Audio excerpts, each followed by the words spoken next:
Nous sommes le 3 août 2025 et il y a exactement 48 ans sortait Rage au cinéma. Un film réalisé par le Canadien le plus fou de sa génération, le maître du body horror, comme faut dire apparemment aujourd'hui. Je veux bien sûr parler de David Cronenberg, qui était à l'époque jeune et fringant. Mais alors, de quoi ça parle, Rage? C'est l'histoire de Rose, une jeune femme qui après avoir été victime d'un accident de moto est soignée par un chirurgien esthétique un peu trop porté sur l'expérimentation. Et forcément, ça dérape. Après une greffe un peu douteuse, elle se réveille avec un étrange orifice d'où sort un dard rétractable.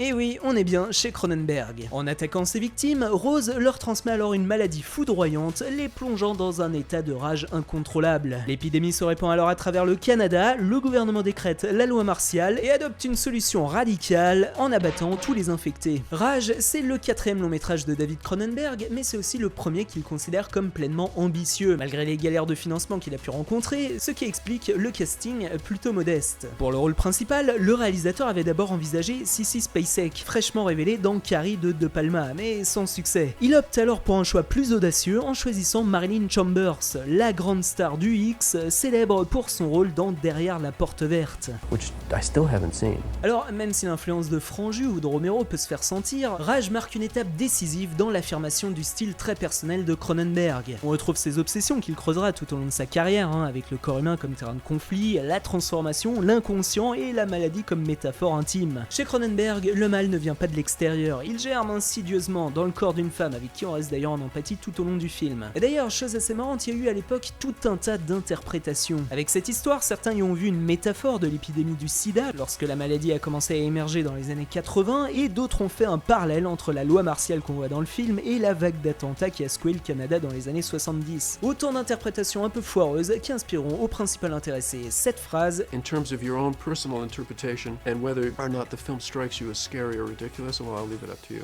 Au revoir, merci.